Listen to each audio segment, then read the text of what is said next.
Inteligencia dental. El líder indiscutible y absoluto en educación dental a distancia en idioma castellano. Le da la más cordial bienvenida a esta conferencia grabada. Gracias a nuestros patrocinadores oficiales.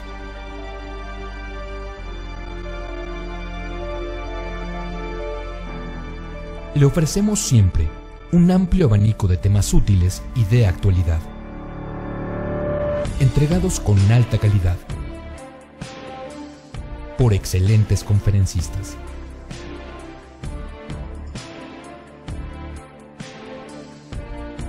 Es un placer recibirle en nuestras conferencias Webex en vivo por Internet, con sesión de preguntas y respuestas, o en nuestras conferencias grabadas disponibles en nuestro canal de YouTube.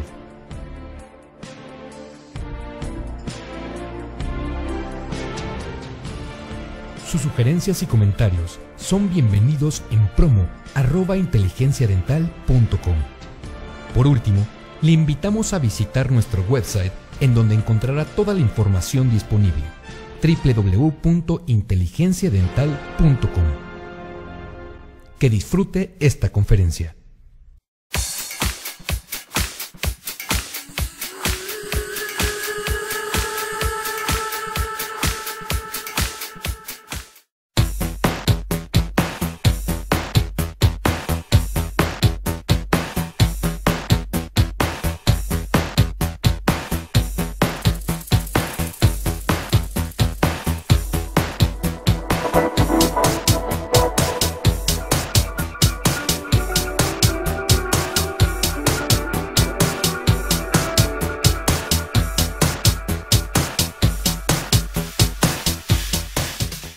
Bien, les decía, muchas gracias a la doctora Elisa, a Enrique, y vamos a comenzar con esta charla que pretende de alguna manera compartir las experiencias del endodoncista con el rehabilitador, lo que hemos vivido a través del tiempo.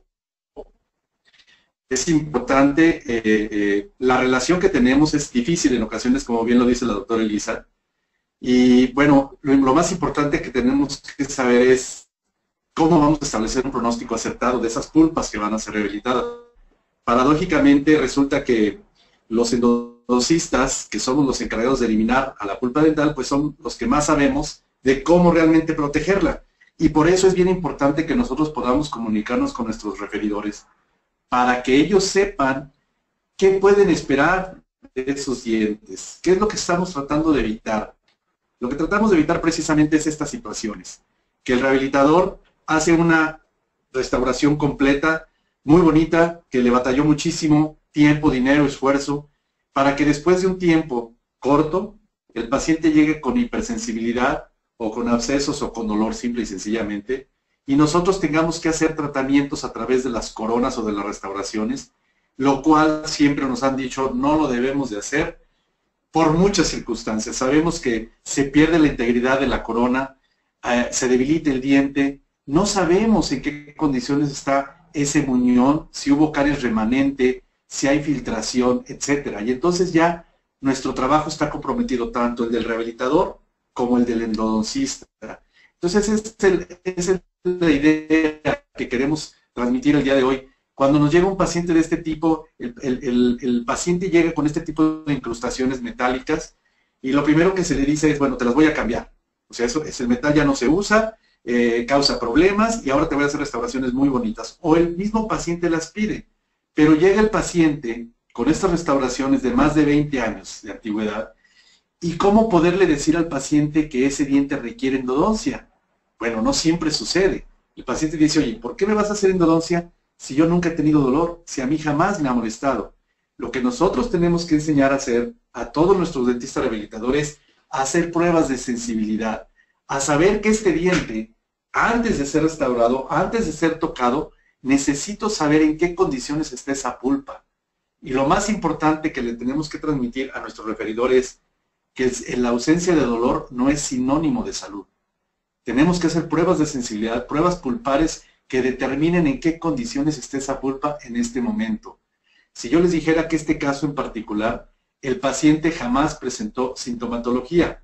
Sin embargo, el rehabilitador tuvo la precaución de hacer pruebas de sensibilidad pulpar con hielo, con Endoice, que vamos a ver más adelante, y resulta que el diente no tenía respuesta positiva a las pruebas térmicas, a las pruebas de frío. Por lo tanto, este diente, antes de ser restaurado, esta restauración, esta incrustación que se veía bien sellada, vemos que tiene una parte complementaria del cemento, que probablemente durante la primera intervención la necrosis pulpar llegó como consecuencia de una restauración profunda o de una cavidad profunda, y el diente está asintomático, está necrótico, pero está asintomático. ¿Por qué? Porque no hay bacterias. Sin embargo, necesario convencer al paciente de que era pertinente hacerle la endodoncia, porque si no se hace la endodoncia y se pone una restauración nueva, era una bomba de tiempo. En cualquier momento ese diente pudiera dar problemas. Porque bien, si bien sabemos que la necrosis pulpar no da problemas per se, la necrosis pulpar es un antecedente importantísimo de invasión bacteriana. Las bacterias se van a alojar ahí, van a crecer y posteriormente van a causar un daño. Entonces, es bien importante que sepamos estas condiciones. O este tipo de pacientes que llegan también para cambios en donde nos dicen, doctor, es que yo tengo más de 20 años con esa endodoncia y nunca me ha dolido, pero vean las condiciones de esta endodoncia. Vemos un conducto sellado, pobremente instrumentado, un conducto, una raíz mesial no tratada, zonas radiolúcidas periapicales, un premolar con zonas radiolúcidas. Insisto, que pasa el paciente porque no tiene dolor, pero sabemos que no se puede quedar así. Entonces, la manera más fácil de convencer a nuestros pacientes, que no al referidor, es, esto no se puede quedar así porque es una bomba de tiempo, insisto. Son problemas que te va a dar, te va a doler mañana, o en una semana, o en un mes, o en un año, pero algún día vas a tener problemas.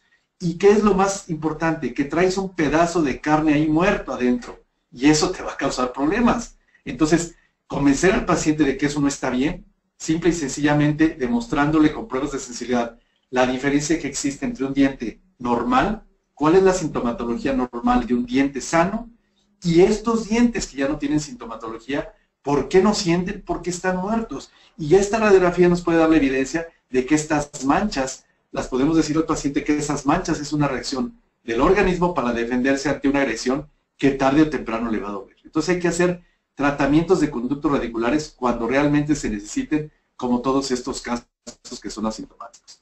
Y para poder llegar a esto tendríamos que revisar rápidamente las funciones fundamentales de la pulpa dental. Sabemos que la principal función es la formativa, la cual va a estimular la formación del esmalte, porque es necesario el depósito de dentina, el crecimiento del esmalte, y una vez que el esmalte se va formado, que se ha formado a través de los ameloblastos, estos ya no tienen ninguna función, no tienen ninguna vida, a diferencia de la dentina, en donde sabemos que la dentina se sigue formando durante toda la vida del órgano dentario, la cual generalmente estamos acostumbrados a dividirla en tres tipos, en la primaria, secundaria y terciaria, en donde la primaria es aquella que se origina o que da origen al germen dentario, que se va formando ordenadamente, paulatinamente, con sus odontoblastos bien ordenados y la dentina con sus tubulillos muy concretos. La secundaria, que es una dentina que se forma durante toda la vida del diente, es una función tradicional del odontoblasto que está preparado para hacer esa formación de diente, para que se vaya fortaleciendo el diente a través de la vida. Y la irritación o defensa, que es una dentina que se forma como consecuencia de un acto externo, de una estimulación externa que puede ser desde la más sencilla, como sería el trauma de oclusión o hábitos parafuncionales como son la abrasión, erosión, atrición, etcétera, hasta la caries, o lo más común, la iatrogenia, o no la iatrogenia, sino la agresión que el dentista, que todos los días hacemos para hacer una función específica en un diente. La nutritiva, bueno, que está el sistema vascular, que está exclusivamente diseñada para un tejido encerrado, una cavidad rígida, en donde se están nutriendo los odontoblastos a través de prolongaciones y el líquido dentinario que va a dar la función de nutrición de esta pulpa.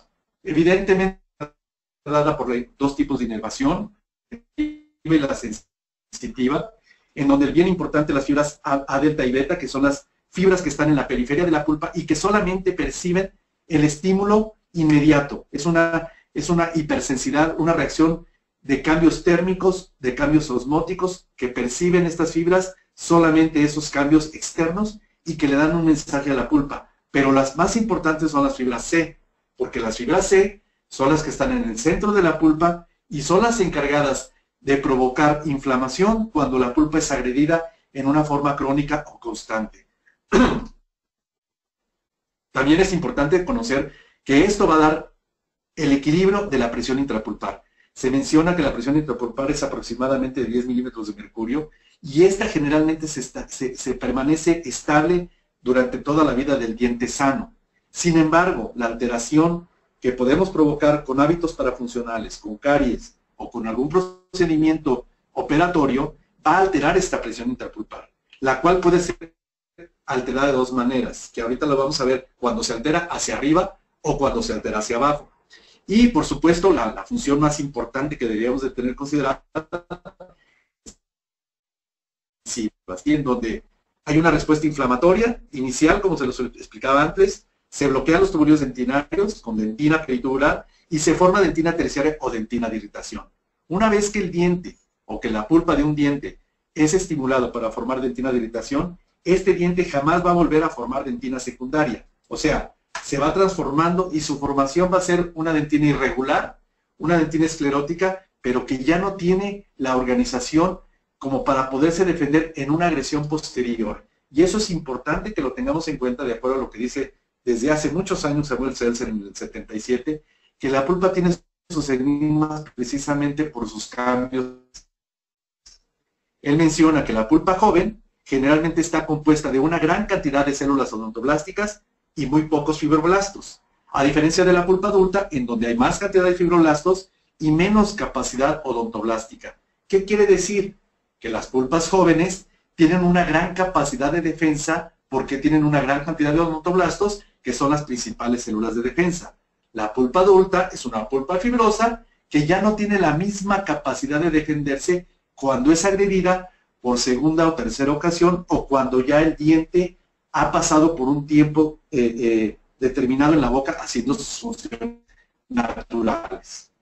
Y les decía, la presión intrapulpar, cuando la inflamación sucede, por supuesto hay dolor. Cuando se altera esta presión hacia arriba, cuando aumenta la presión intrapulpar, generalmente se manifiesta el dolor. Los cambios térmicos nos van a dar la pauta, el paciente va a decir que le duele cuando toma cosas frías, cuando toma cosas calientes, pero no solamente la temperatura, los cambios de pH, lo dulce o lo ácido también pueden alterar esta presión intrapulpar o manifestarse más bien con el aumento de la presión intrapulpar, y también los cambios osmóticos, que es la hipersensibilidad, el cambio de presión del líquido intertubular que se manifiesta de la parte externa del diente hacia el interior de la pulpa. Ahora bien, también puede haber cambios que pueden alterar la pulpa causando una disminución de la presión intrapulpar, lo cual lo va a llevar a la necrosis definitivamente, y de ahí nos podríamos explicar de muchos pacientes que llegan a nuestra consulta y que nos dicen, doctor, ¿por qué se me infectó el diente? ¿Por qué necesito la endodoncia si a mí nunca me dolió? Bueno, la necrosis puede llegar como consecuencia de una disminución intrapulpar que puede llevarla a la necrosis. Entonces, en general, la edad del paciente, la edad cronológica de los pacientes, causan a mayor edad más cantidad de fibroblastos, menos cantidad de odontoblastos y por lo tanto menos permeabilidad dentinaria. Los tubulillos dentinarios se van esclerosando y la dentina se va haciendo más dura. A diferencia de los pacientes jóvenes, que son de edad corta o de edad, hasta más o menos hablamos de edades hasta los 25, 26 años, tienen menos fibroblastos, tienen más odontoblastos, pero el problema que tienen estos pacientes, o estos dientes jóvenes, es que tienen una gran permeabilidad dentinaria, que es lo que vamos a tener muy en cuenta para cuando tengamos los tratamientos que vamos a realizar. Entonces, los trastornos de la pulpa los podemos definir que pueden ir desde hiperalgesia, desde pulpitis dolorosa o una pulpitis indolora cuando pasa la presión intrapulpar hacia abajo de 10 milímetros de mercurio. La hiperalgesia se entiende a la dentina hipersensible, o sea, no hay inflamación en la pulpa. Es solamente cuando el paciente tiene sensibilidad o hipersensibilidad. La clásica manifestación es la exposición cervical de los cuellos de los dientes, en donde al exponerse parte de la dentina o del segmento radicular, en donde no hay protección del esmalte, los tubulillos dentinarios están muy en contacto con la pulpa, y cuando hay algún tipo de estimulación externa, como les decía, cambios de presión, cambios de temperatura o cambios de pH, ya sea ácido o básico, en este caso dulce, lo que puede provocar es penetración o movimiento de ese líquido intertubular y estimular a las fibras A y delta, A delta y beta, que son las encargadas de responder al estímulo externo. Por lo tanto, es solamente una sensación desagradable. Hay dolor pasajero, momentáneo, pero no hay inflamación, no hay formación. Entonces, esa exposición de tubulillos dentinarios, desgraciadamente, no se puede controlar.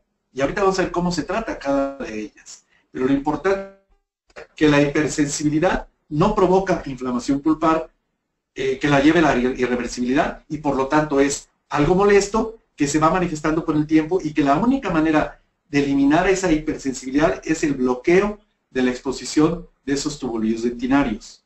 Es una fase precoz, pero viene ya la hiperemia, que es una pulpitis irreversible. Eso sí es una respuesta inicial de inflamación por aumento vascular. Generalmente se da con procesos cariosos. Cuando el paciente tiene caries, se destruye el esmalte, estas bacterias van destruyendo la superficie de la dentina, se van exponiendo tubulillos y por lo tanto empieza a haber inflamación específicamente en una parte de la pulpa. Y lo que provoca esta primera manifestación del aumento de la presión sanguínea pulpar es mayor flujo de dentina, pero de menor calidad, como se puede explicar aquí. Es cuando viene la dentina de irritación.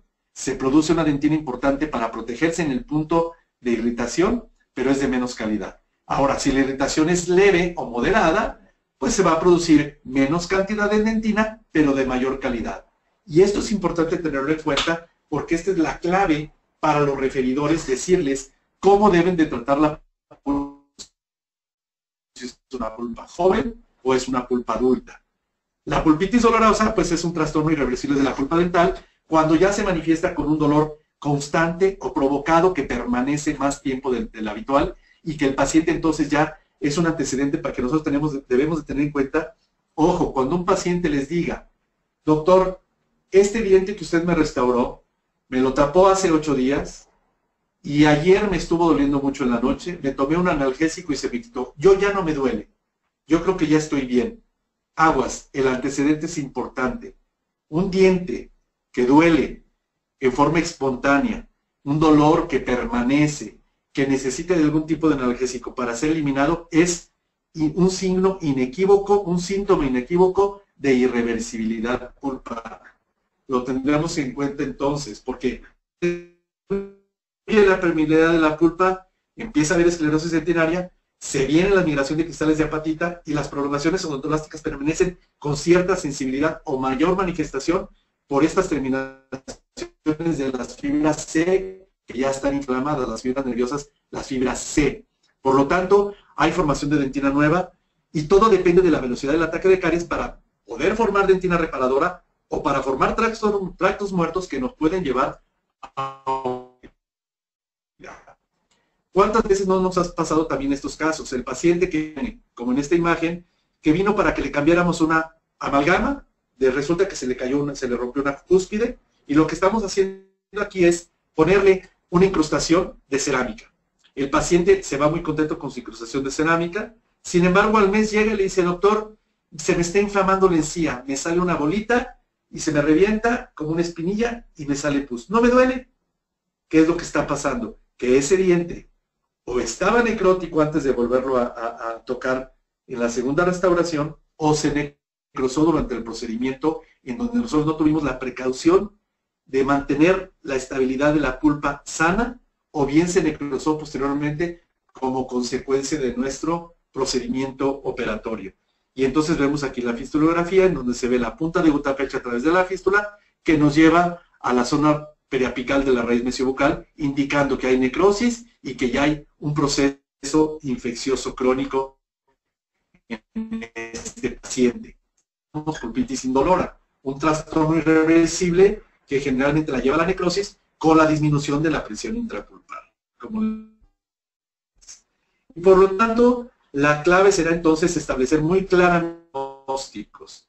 Actualmente manejamos estos diagnósticos, no me voy a detener mucho explicando esta situación, pero es importante descubrir que la pulpa sana es una pulpa que generalmente responde a las pruebas de sensibilidad pulpar de una manifestación clásica. ¿Y cómo les digo clásica? Cuando yo hago pruebas de sensibilidad pulpar, coloco hielo en la superficie vestibular y yo espero que el paciente me diga que le duele o que siente lo frío, que puede ser inmediato, que puede ser muy intenso, pero que se recupere igual de intenso. O sea, en la misma velocidad, en la misma proporción en donde se manifiesta la sensibilidad, de igual manera desaparece esa sensibilidad. Lo vuelvo a colocar en ese mismo diente 3 o 4 segundos después y la respuesta ya no es la misma. La pulpa ya se retrajo, la pulpa está preparada para recibir esa estimulación y tarda un poquito más en responder, pero va a volver a responder. Al grado de que después de 3 o 4 ya la pulpa ya no responde, porque ya está preparada. Entonces eso para mí es una pulpa sana. Una pulpitis reversible sería aquella que se manifiesta más o menos con las mismas características. Cuando yo coloco el hielo, el paciente tiene dolor, puede persistir el dolor después de que yo retiro el estímulo 4 o 5 segundos después, pero solamente le duele cuando yo lo provoco, solamente cuando el paciente toma algo frío, cuando toma algo caliente, cuando toma algo dulce, es provocado. Ahí podemos decir que la pulpa tiene componentes de inflamación, pero características de reversibilidad. Que si yo quito el irritante o la causa que está provocando ese daño, el paciente va a recuperar o el diente va a recuperar su salud pulpar.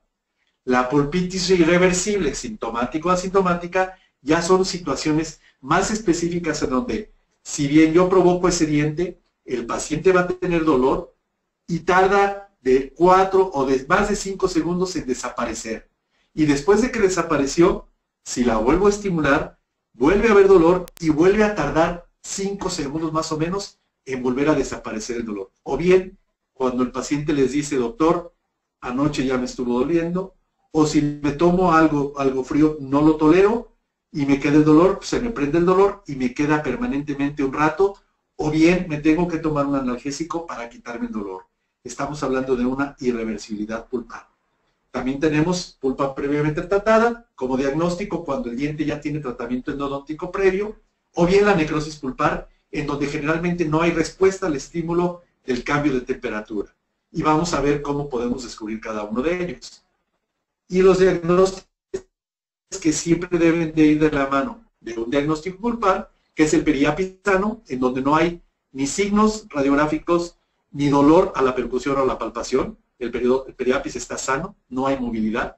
En la periodontitis apical sintomática, el paciente tiene dolor, que puede ser a la percusión, a la palpación o a la masticación, pero que radiográficamente no tenemos ninguna evidencia. La periodontitis apical asintomática, en donde puede haber un dolor moderado a la percusión, a la masticación, a la palpación, pero aquí vemos radiográficamente, ya vemos alguna rarefacción periapical. Eso ya nos llama la atención y ya la podemos considerar como una periodontitis apical asintomática. El absceso apical agudo, cuando es un diente necrótico, está pasando por mucho dolor, aquí sí, el absceso apical se establece en base al dolor, dolor severo, dolor agudo, dolor incapacitante, que generalmente puede o no tener celulitis en los primeros estadios, generalmente no hay inflamación del tejido blando, ya cuando hay una inflamación más severa hay celulitis, o bien el absceso apical crónico, en donde vemos la presencia de una fístula. Y lo más importante es cómo los combinamos.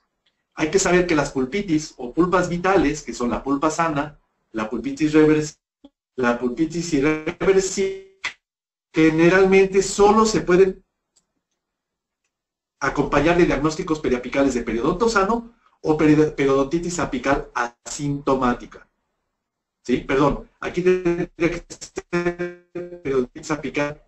La necrosis pulpar se puede combinar con todos los demás, pero las pulpas vitales solamente con estos, con periodontitis apical sintomática o con periodonto sano, no con periodontitis apical asintomática, porque aquí en periodontitis apical asintomática dijimos que es cuando vemos algún tipo de rarefacción periapical, y la rarefacción periapical generalmente en el mayor número de casos se relaciona con un tejido necrótico.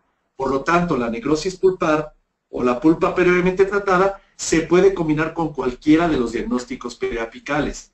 ¿Puede haber necrosis pulpar con periodonto sano? Sí, un diente que sufrió un traumatismo a los 12 años de edad, la pulpa se pudo haber necrosado, pero mientras no haya bacterias, mientras no haya una infección evidente o una rarefacción evidente, el periodonto está sano, y aunque el diente está necrótico, el periodonto no tiene ningún problema.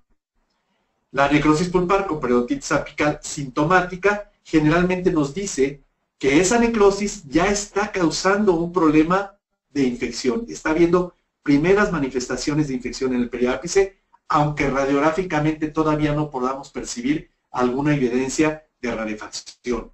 Pero ya no hay respuesta a los estímulos térmicos, pero sí ya hay dolor. Entonces, es el primer estadio de signos de que la necrosis pulpar está provocando algún tipo de reacción inmune en el periápice. Y evidentemente la necrosis pulpar con el absceso apical agudo es la situación de la necrosis que estaba asintomática y que de repente provoca una infección aguda en el periápice, una lucha entre las toxinas o las bacterias que están saliendo, migrando del tejido interno de la pulpa necrótica hacia el periápice y está provocando una agudización, una respuesta inmune aguda.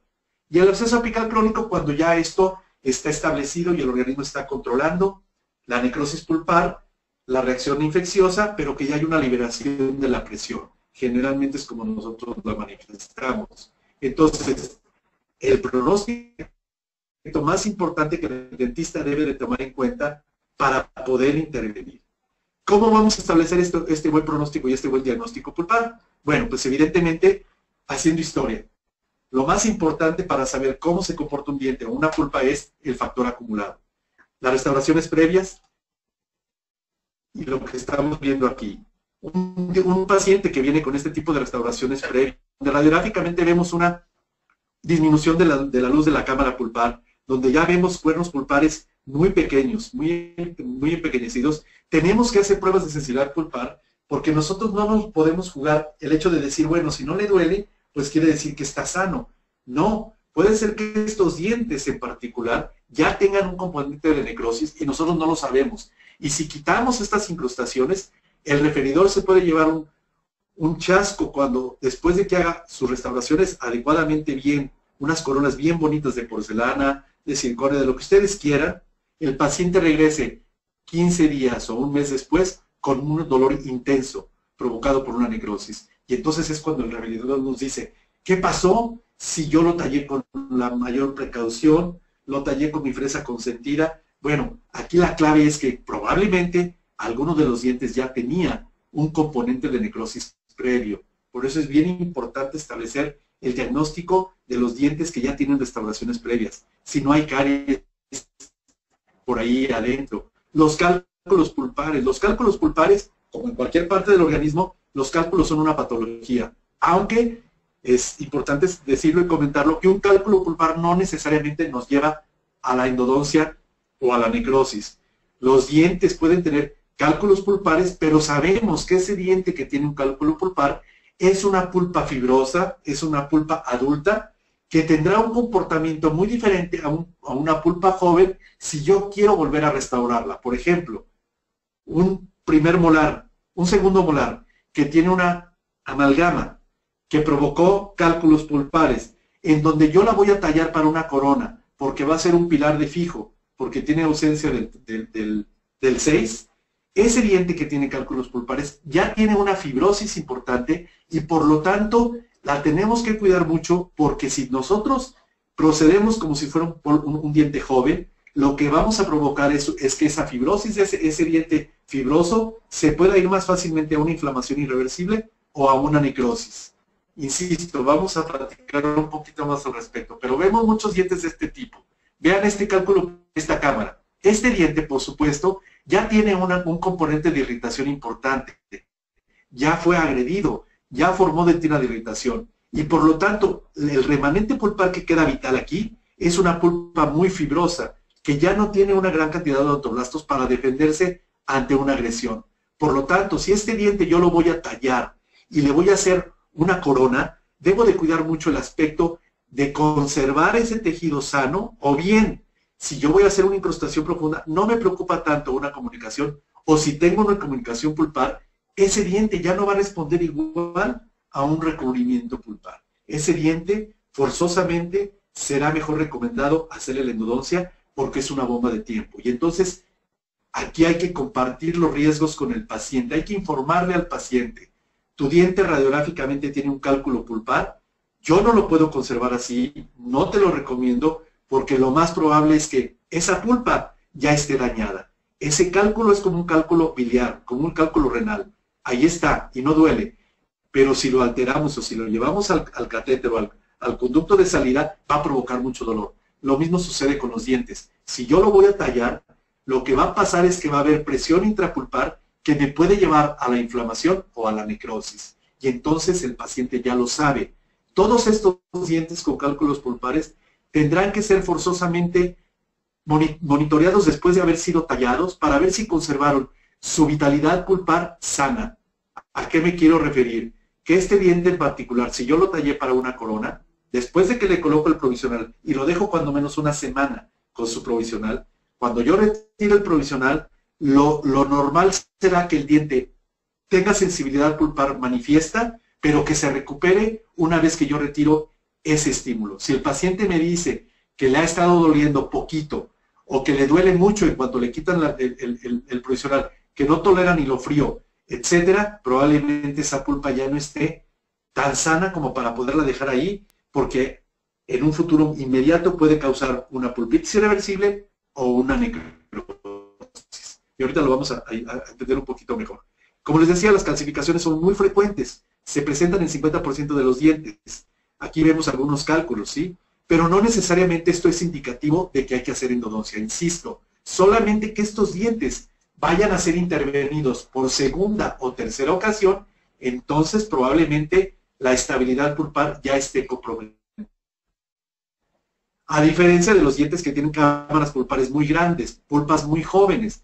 Este diente que es muy joven, si yo tengo un proceso carioso aquí y voy a hacer una cavidad, lo que debo de cuidar con mayor sigilo será la penetración bacteriana. Estos dientes se defienden muy bien ante la agresión, ya sea de la caries o de nuestro procedimiento operatorio, pero los tubulillos dentinarios quedan condicionados a ser invadidos por bacterias. Por lo tanto, aquí sí tendremos que tener mucha precaución en cuidar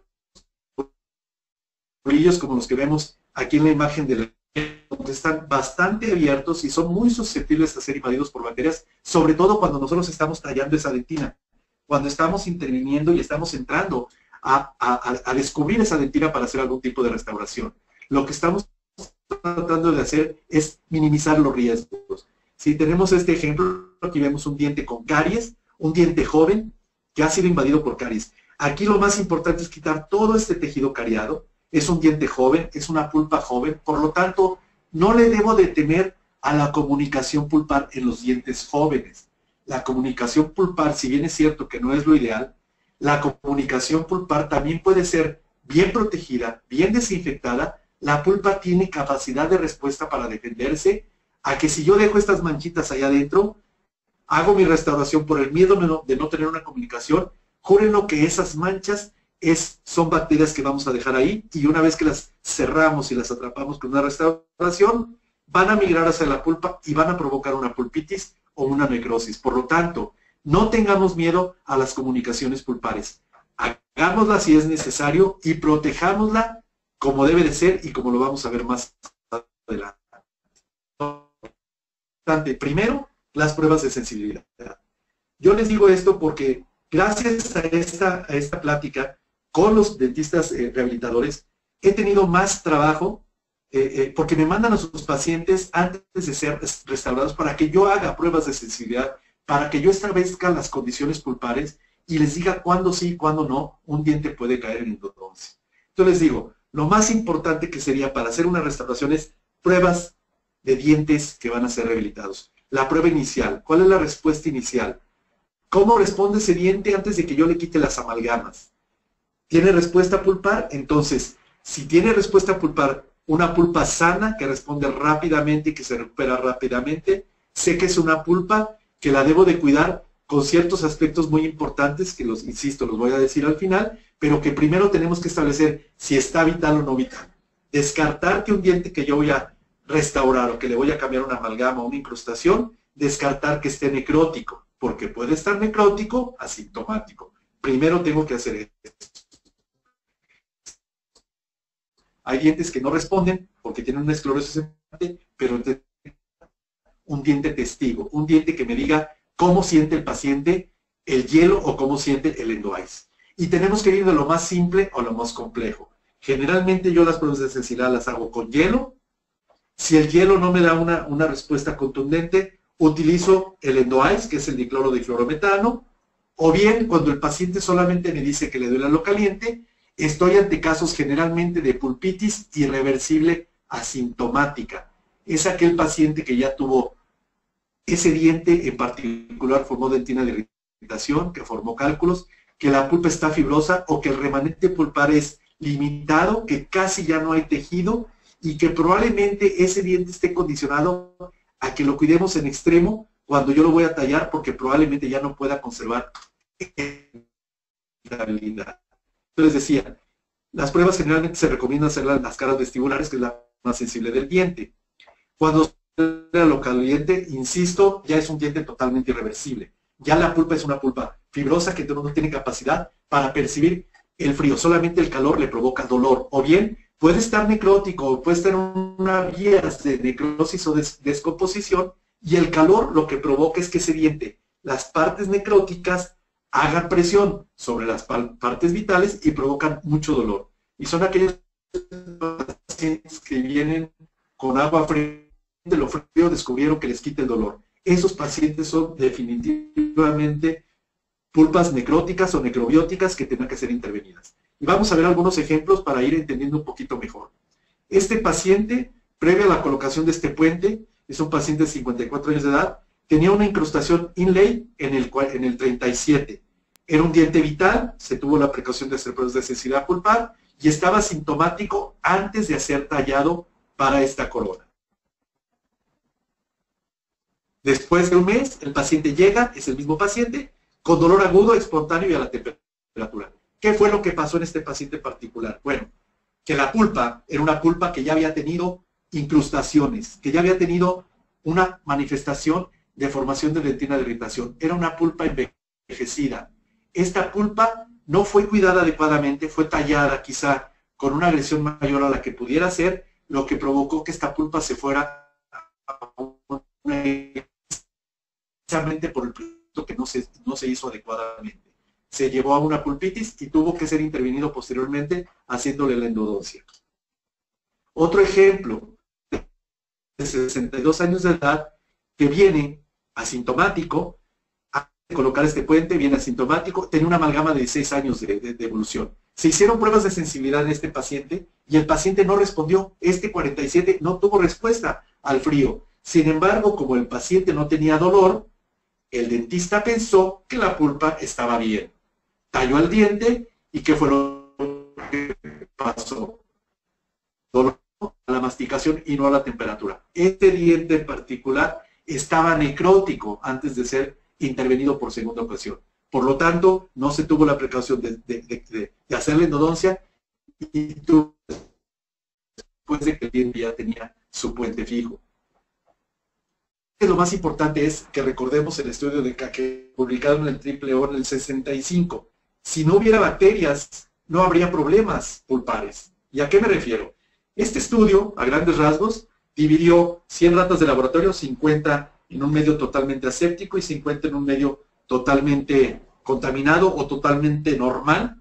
Y la definición fue que después de un mes, primero el grupo de 50 estaba estéril y en otro confinamiento natural. Las 50 ratitas que estuvieron en un medio estéril se les hicieron comunicaciones pulpares y después de un mes desarrollaron puentes dentinarios, fibrosis pulpares, pólipos pulpares, incluso necrosis, pero ninguno causó o llevó a una patología periapical, a una infección, a un absceso apical agudo. En cambio, los de confinamiento natural, la mayoría de los casos, 42 casos de estos 50, se fueron a necrosis e infecciones periapicales agudas. Y por eso es que si no hubiera bacterias, enfermedades. Aquí tenemos un ejemplo de qué sucede con la dentina con los cambios que tenemos cuando hacemos algún tipo de intervención, y que lo vamos a tener muy en cuenta para tener estos tubulines dentinarios completamente llenos. Aquí la intervención es importante. Los odontoblastos y las prolongaciones que están en contacto íntimo con el líquido intertubular, que es el que se estimula en la parte superficial. Aquí tenemos una pared, una cavidad en donde la dentina está expuesta y está susceptible a ser invadida por bacterias o por los cambios que nosotros le pongamos. Entonces, lo más importante aquí será que conozcamos qué factores que pueden dañar a la pulpa durante la rehabilitación. Tenemos el sobrecalentar, cuidar las pulpas viejitas, las pulpas adultas, las pulpas de dientes que ya fueron intervenidas, las pulpas de dientes con factor acumulado. Si yo no tengo la precaución de quitar esa amalgama o de tallar ese muñón con la mayor cantidad de refrigeración posible, con fresas de diamante, que estén nuevas, que la fricción sea la menos posible, que no utilice yo una alta velocidad importante, de preferencia piezas de alta velocidad, piezoeléctricos que llevan a las 150,000 revoluciones por minuto. ¿A qué me quiero referir? Que los dientes que están escleróticos, que creemos que no vamos a tener problema porque no tenemos comunicación pulpar, porque la dentina está muy dura, es la que más tenemos que cuidar para evitar el sobrecalentamiento. Por lo que les decía, es una pulpa adulta, es una pulpa que no tiene capacidad de respuesta para una agresión externa. Por lo tanto, en la medida en que nosotros quitemos amalgamas para cambiar, para colocar resinas, o tallemos muñones para coronas, debemos de cuidar mucho el aspecto de que si la pulpa es adulta, con cálculos pulpares, con restauraciones previas, tengamos la mayor refrigeración posible y la menos presión posible para que la pulpa no sea alterada, para que la conservemos. A diferencia, por ejemplo, de una pulpa joven, como se ve aquí. Las impresiones y el registro de mordida o las restauraciones temporales no bien ajustadas afectan más a la pulpa joven. ¿Por qué? Porque la pulpa joven, en cuanto cortamos la dentina, deja abiertos una gran cantidad de tubulines dentinarios que son muy susceptibles para ser invadidos por bacterias. Y aunque no haya comunicación pulpar, esa dentina queda invadida por bacterias, sellamos ese diente y entonces lo que va a provocar es que las bacterias migren hacia la pulpa, provoquen inflamación, dolor o bien una necrosis. Entonces, fíjense bien cómo el sobrecalentamiento al tallado, la pulpa adulta es a la que altera, o los ajustes oclusales. ¿Por qué los ajustes oclusales? Porque una vez que está puesto el puente, si nosotros estamos ajustando y estamos provocando calentamiento, vamos a dañar a esa pulpa adulta. En cambio, la pulpa joven puede ser dañada por restauraciones no bien ajustadas o por cavidades no bien selladas, como lo vamos a ver ahorita más adelante. Segmentaciones repetitivas de que se le cae la restauración y la vuelven a poner, etc. O una anestesia deficiente. Cuando nosotros tenemos un paciente que no está bien anestesiado y le estamos diciendo, espérenme tantito, ya voy a terminar, y el paciente está sufriendo, el diente está sintiendo dolor, estamos causando estrés extraordinario a la pulpa que la puede llevar a una irreversibilidad. Ojo, hay que tener bien anestesiados a nuestros pacientes, sea pulpa joven o pulpa adulta, para no causarle estrés, para no causarle dolor, y entonces ese dolor se revierta y nos provoque una irreversibilidad pulpar. Entonces, con tratamiento pulpar previo a la restauración final, de lo más simple a lo menos tradicional. Espontáneo y agudo que no cede a los analgésicos. Eso ya es un síntoma inequívoco de una pulpitis irreversible o de un diente necrótico que debe ser tratado endodónticamente. Dolor espontáneo y agudo que no cede a los analgésicos, quizá después de la restauración, después de que se ha intervenido, etc. Pero eso ya es algo que nos dice, esta pulpa tiene que ser retirada. Luego, dolor espontáneo y constante de leve a moderado, con duración de más de 3 días posttallado. O sea, yo hoy le quité las amalgamas a mi paciente y mi paciente tiene 3 días con dolor leve y moderado, pero tiene más de 3 días con ese dolor, que necesita algún tipo de analgésico. Aguas, ese diente ya no está bien. Esa pulpa puede ser que ceda el dolor, pero ya no es una pulpa sana.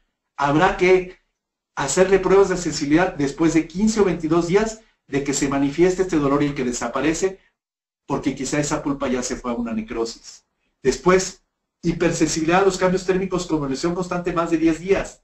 El paciente le quité las amalgamas, le puse mis resinas, pero tiene más de 10 días con dolor a los cambios térmicos. Algo no está bien. Esa restauración no está bien colocada y ahorita les voy a decir cómo evitar que caiga a endodoncia este tipo de restauraciones. Después, sensibilidad manifiesta posterior al tratamiento periodontal. Todos los dientes que son tratados periodontalmente, que tienen sensibilidad posterior al tratamiento periodontal, no van a volver a tener una pulpa sana porque ya fue expuesto el cemento y porque ya fue tallado o cureteado ese cemento. Generalmente estos dientes tendrán que ser intervenidos endodónticamente porque esa hipersensibilidad ya no se va a eliminar. Después el dolor al masticar y sobre todo al despegar. Generalmente se refiere a tubulillos dentinarios vacíos. Ahorita voy a explicar qué son los tubulillos dentinarios vacíos. Y bien, el diente asintomático a las pruebas de frío, que nos indica definitivamente que el diente está necrótico. Esos son síntomas. Indicar tratamiento pulpar previo a la restauración final sería zonas laterales a la raíz, acompañadas de falta de respuesta al frío. Diente necrótico, periapical. Cálculos pulpares que ocupan toda o gran parte de la cámara pulpar en dientes que van a ser intervenidos por segunda o tercera ocasión. Insisto, ojo, no los cálculos pulpares que detecto en una radiografía en un diente que no va a ser intervenido. Si yo tengo dientes con amalgamas, con resinas, con cálculos pulpares, no me debo de preocupar mientras esos dientes estén sanos y no sean intervenidos por una segunda o tercera ocasión. Si es así, tendré que tener mucho cuidado cuando estos dientes sean intervenidos.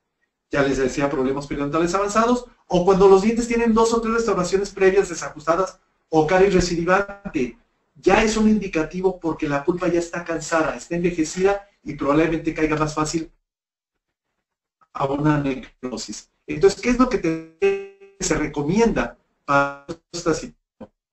Vámonos rápido. La hipersensibilidad. Hoy por hoy no existe nada que elimine la hipersensibilidad. Existe el EmiPaste de la casa GC, que contiene Recalden.